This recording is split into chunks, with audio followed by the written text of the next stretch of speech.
ശരിക്കും പറയുകയാണെങ്കിൽ ജയറാമേട്ടന്റെ കയ്യിൽ മൈക്ക് കൊടുക്കുമ്പോൾ പേടിയാ. ഈ സ്റ്റേജ് ജയറാമേട്ടൻ തൂക്കും. സാധാരണഗതിയിൽ ഓഡിയോ ലോഞ്ചസ് അതുപോലെ തന്നെ ഇതുപോലത്തെ പ്രൊമോഷൻസ് എല്ലാം അദ്ദേഹം സ്വന്തമായിട്ട് അങ്ങ് കൈയടക്കിയേക്കാം.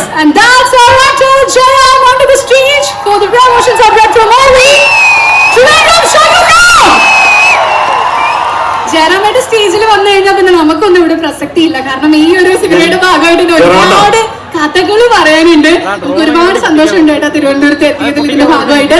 ഇപ്പൊ ഇവര് പറഞ്ഞ പോലെ തന്നെ ചെന്നൈയിലൊക്കെ നടന്ന റെട്രോയുടെ ഓഡിയോ ലോഞ്ചൊന്നും ചേട്ടൻ കണ്ടില്ല. എവിടെ ആയിരുന്നു?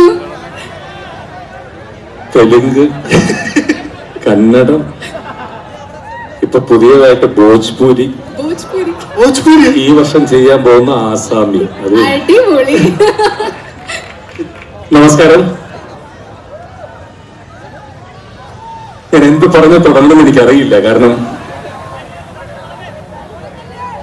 എബ്രഹാം ഓസ്ലർ എന്ന് പറയുന്ന സിനിമയുടെ പ്രമോഷനുമായിട്ടാണ് ഇതിനു മുമ്പ് ഈ തിരുവനന്തപുരം ലുലു മോളിൽ ഈ വേദിയിൽ നിന്നിട്ടുള്ളത്.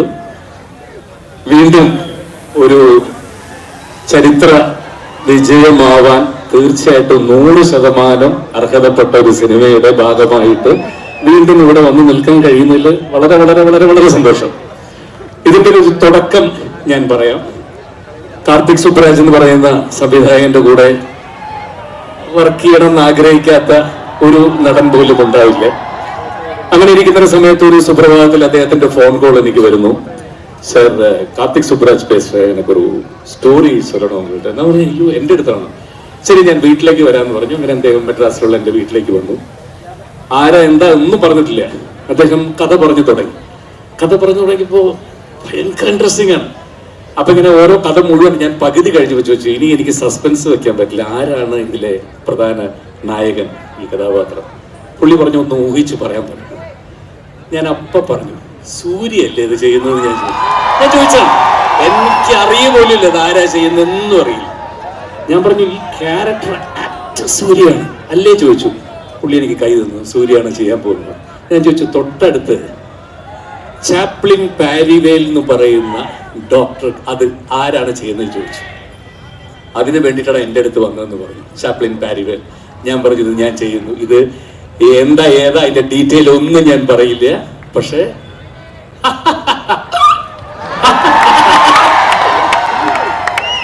ഓക്കെ.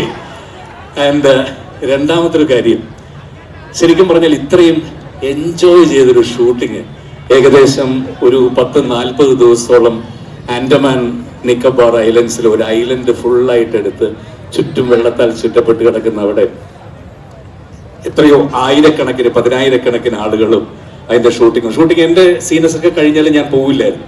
ഞാൻ ഫുള്ളായിട്ട് നോക്കിയിരിക്കും. പ്രത്യേകിച്ച് സൂര്യ സാറൊക്കെ എടുക്കുന്ന ഒരു പെയിൻ, ഒരു സിനിമയ്ക്ക് വേണ്ടിയിട്ട് സൂര്യക്ക് എടുക്കുന്ന പെയിൻ എന്ന് പറയുന്നത്, ഞങ്ങൾ രണ്ടുപേരും തൊട്ടടുത്ത റൂമിലാണ് താമസിക്കുന്നത്, അടുത്തടുത്ത റൂമിലാണ്. അദ്ദേഹം രാവിലെ ഒരു 4-4:30 മണിക്ക് എണീറ്റ്, രാത്രി ഷൂട്ടിംഗ് കഴിഞ്ഞ് കിടക്കുന്നത് 2 മണിക്ക് 3 മണിക്കായിരിക്കും, എങ്കിലും 4 മണിക്ക് എണീച്ച് അദ്ദേഹത്തിന്റെ ശരീരം സൂക്ഷിക്കാൻ വേണ്ടി അദ്ദേഹം ചെയ്യുന്ന ഒരു പെയിനും കഷ്ടപ്പാടുകളും ആഹാരത്തിന്റെ കാര്യത്തിലായാലും ഒരു ക്യാരക്ടർ ചെയ്യാൻ വേണ്ടി, അല്ലെങ്കിൽ ഒരു നടൻ എത്രത്തോളം സാക്രിഫൈസ് ചെയ്യണം അദ്ദേഹത്തിന്റെ എല്ലാ കാര്യങ്ങളും ജീവിതത്തിൽ ഒരു കഥാപാത്രത്തിന് വേണ്ടി എന്നുള്ളതൊക്കെ കണ്ടുപഠിക്കേണ്ട ഒരു വ്യക്തിത്വമാണ്.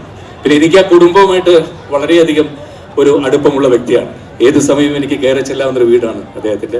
എനിക്ക് തോന്നുന്നു അദ്ദേഹത്തെ സൂര്യയും കാർത്തികിനേക്കാൾ കൂടുതൽ എനിക്ക് അടുപ്പം അച്ഛനുമായിട്ടാണ്, ശിവകുമാർ സാറുമായിട്ടാണ് എനിക്ക് കൂടുതൽ അടുപ്പം. കാരണം അദ്ദേഹം ഇപ്പോഴും അദ്ദേഹത്തിന്റെ മനസ്സൊരു 20-25 വയസ്സായ പയ്യനാണ്. ചെറിയ ഷോർട്സ് ഒക്കെ ഇട്ടുകൊണ്ട് വീട്ടിൽ അദ്ദേഹം ഹായ് വെൽക്കം ജയറാം എന്ന് പറഞ്ഞ് എന്നെ വിളിക്കും. കാരണം അദ്ദേഹം ഇവരെക്കാൾ ചെറുപ്പമാണ് മനസ്സുകൊണ്ടും എല്ലാം.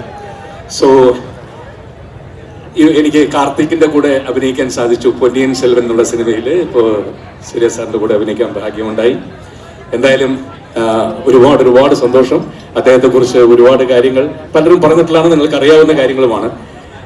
അദ്ദേഹത്തിന്റെ വലത് കൈ ചെയ്യുന്നത് ഇടത് കൈ അറിയരുതെന്ന് പറയുന്ന പോലെ അദ്ദേഹം ചെയ്യുന്ന കാരുണ്യ പ്രവർത്തനങ്ങൾ പറഞ്ഞാൽ ഞാൻ ഇന്ന് മുഴുവൻ പറഞ്ഞാൽ തീരില്ല. അത്രത്തോളം സഹായങ്ങളാണ് പാവപ്പെട്ടവർക്ക് വേണ്ടി ആ ഒരു മനുഷ്യൻ ചെയ്യുന്നത്. ഒരുപാടാണ്, എത്ര പറഞ്ഞാലും തീരില്ല. അദ്ദേഹം തന്നെ അതിനുവേണ്ടി ഒരു ഓർഗനൈസേഷൻ ഉണ്ടാക്കി എത്ര പാവപ്പെട്ട കുട്ടികളെയാണെന്നറിയാം ഈ ഒരു മനുഷ്യൻ പഠിപ്പിക്കുന്നത് ഫ്രീ ആയിട്ട്. കുട്ടികളെ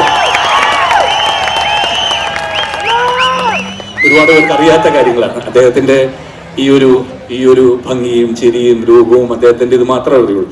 മറ്റൊരു സൈഡാണ് ഏറ്റവും. Thank you sir, thank you so much. நான் உங்க அந்த நல்ல മനസ്സോടെ அந்த പാട്ട് ചുമ്മാ சொல்லிட்டு தேங்க்யூ சார்.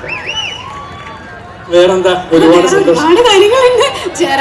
ഇന്ന് തിരുവനന്തപുരത്തിന്റെ മണ്ണിൽ നിൽക്കുമ്പോ എനിക്ക് മറ്റൊരു സന്തോഷം കൂടി പറയാനുണ്ട്. തിരുവനന്തപുരത്തുകാർക്ക് ഓരോരുത്തർക്കും ഹൃദയത്തിൽ തൊട്ട് പറയാം, ചിത്തിര തിരുനാൾ അദ്ദേഹത്തിന്റെ ചിത്തിര തിരുനാൾ മഹാരാജാവിന്റെ പേരിലുള്ള നാഷണൽ അവാർഡ് ഇപ്പൊ പോയി അദ്ദേഹത്തിന്റെ ഇതിൽ മേടിച്ചിട്ടാണ് ഞാൻ ഈ സ്റ്റേജിൽ വന്നത്.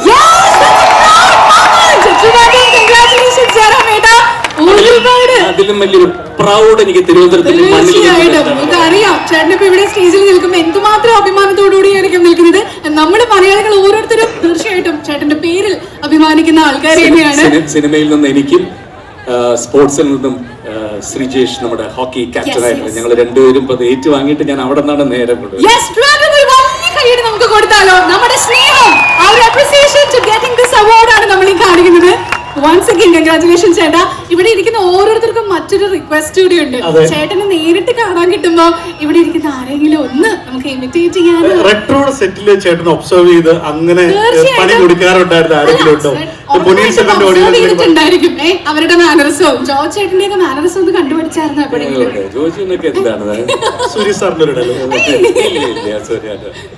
അതൊന്നും ഞാൻ ഇന്നവരെ കാണിച്ചിട്ട് ഞാൻ ഈ ഒരേ പഴയ വേറൊന്നുമല്ല, ചേട്ടന്റെ കയ്യിൽ മൈക്ക് കിട്ടുമ്പോ ഞങ്ങളെ പോലെ തന്നെ ഇവരെല്ലാരും ആഗ്രഹിക്കും ഒന്ന് ആരെങ്കിലും ഒന്ന് ഇമിറ്റേറ്റ് ചെയ്ത് കാണിക്കാൻ പോകുന്നു.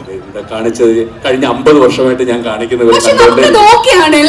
എത്ര കണ്ടാലും നമ്മൾ ജയറാമേട്ടനെ നമുക്കത് മതി വരാത്തതാണ്. ഒരുപാട് ആക്ടേഴ്സ് നമ്മുടെ ഇന്ത്യൻ സിനിമ ഇൻഡസ്ട്രി പലരെയും ജയറാമേട്ടൻ ഇമിറ്റേറ്റ് ചെയ്ത് കാണിക്കാറുണ്ട്. നമ്മൾക്ക് വേണ്ടി ജയറാമേട്ടന് ഓഡിയൻസ് ആ ഒരു സ്വാതന്ത്ര്യം തന്നിട്ടുണ്ട്. അതെ, തീർച്ചയായിട്ടും.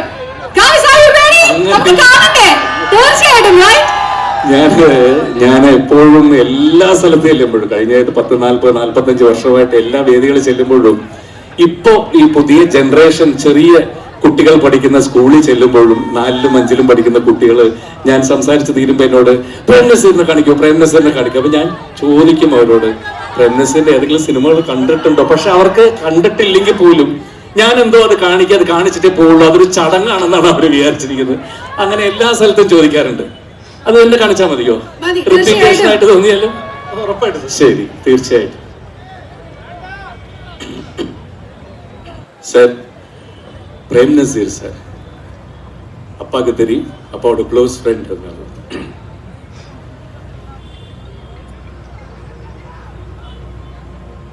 ജനിച്ചു വീണത് ചിറയിങ്കീഴാണെങ്കിലും പിച്ച വെച്ച് നടന്ന കാലം തൊട്ട് ഞാൻ കളിച്ചു വളർന്ന മണ്ണാണ് എന്റെ തിരുവനന്തപുരം. മദ്രാശിയിൽ ഞാൻ പലപ്പോഴും പല സ്റ്റുഡിയോകളിലും വെച്ച് കാണുന്നൊരു വ്യക്തിയാണ് എന്റെ സുഹൃത്തു കൂടിയായിട്ടുള്ള സൂര്യയുടെ പിതാവ്. ഞങ്ങൾ തമ്മിൽ ഒരുപാട് അടുപ്പമായിരുന്നു. ഇന്ന് അദ്ദേഹത്തിന്റെ മകൻ സൂര്യയുടെ ഈ വിജയവും നിങ്ങൾ കാണിക്കുന്ന സ്നേഹവും ഒക്കെ കാണുമ്പോൾ ഞാൻ ഒരുപാട് സന്തോഷിക്കുകയാണ്. മുകളിൽ ഇരുന്നു കൊണ്ട് എല്ലാവർക്കും എല്ലാ നന്മകളും നേരുന്നു. മോനെ, നിന്റെ സിനിമ 100 ദിവസം ഓടുന്ന സന്തോഷം ഞാൻ ഇതേ വേദിയിൽ വെച്ച് പങ്കിടും, നിന്നോടൊപ്പം ഉണ്ടാവും. ഇതിനൊരു ഗംഭീര കൈയടി കൊടുക്കണം. ശരിക്കും പ്രേംനസീർ സാർ പറഞ്ഞു എന്നുള്ളൊരു ബ്ലെസ്സിങ്ങോട് കൂടി നമ്മൾ മുന്നോട്ട് പോവുകയാണ്. And thank you so much. And one more request is there. ഈ ഇവന്റ് ഇപ്പൊ നടന്നുകൊണ്ടിരിക്കുന്ന നമ്മുടെ ട്രിവാൻഡ്രം ലുലു മോളിലാണ്. And one more small logo launch is going to happen here. തിരുവനന്തപുരത്തെ ഫാഷൻ സങ്കല്പങ്ങളുടെ നമ്മുടെ കാര്യം പറഞ്ഞു. ഈ വർഷം 2 ഉഗ്ര മലയാള സിനിമയാണ് ചെയ്യാൻ പോകുന്നത്. ജയറാമേട്ടന്റെ മക മലയാളത്തിലെ 2 പടങ്ങൾ. ഏതൊക്കെയാണ് ഉറങ്ങിക്കിടന്ന ആളെ വിളിച്ചിട്ട് ചോറുണ്ടെന്ന് പറഞ്ഞിട്ട് ചോറില്ലെന്ന് അറിയണല്ലോ. ഇപ്പൊ എന്തെങ്കിലും ഒരു ക്ലൂ? സസ്പെൻസ് ആണ്. ഓക്കെ. അപ്പൊ ഇതിന്റെ ഷൂട്ടിംഗ് സ്റ്റാർട്ട് ആയായിരുന്നോ ഈ 2 മലയാള പടങ്ങളിൽ? തുടങ്ങാൻ പോകുന്നേ ഉള്ളൂ. യെസ്. അപ്പൊ 2 ജാതി ഐറ്റംസ് മലയാളം സിനിമ ജയറാമേട്ടൻ പടയ്ക്കാൻ പോവാ എന്നുള്ളൊരു ഇത് കൂടി നമുക്ക് ഈ ഒരു മൊമെന്റ് ഇവിടെ കിട്ടിയിട്ടുണ്ട്. ആൻഡ് റൈറ്റ് നൗ നമ്മൾ ലുലുവിന്റെ ആ ഒരു 3 ഡിഗ്നറ്ററീസിനെ കൂടെ വേദിയിലേക്ക് വിളിക്കുകയാണ്. ഒരുപാട് നാളുകളായിട്ട് ലുലു നടത്തി നടത്തിക്കൊണ്ടിരിക്കുന്ന ഒരു ലുലുവിന്റെ സിഗ്നേച്ചർ ആയിട്ടുള്ള ഷോ ആണ് Lulu fashion week. Lulu fashion വീക്കിന്റെ നെക്സ്റ്റ് സീസൺ അതിന്റെ ലോഗോ ലോഞ്ച് ആണ് ഇവിടെ നടക്കാൻ പോകുന്നത്. And I kindly invite those 3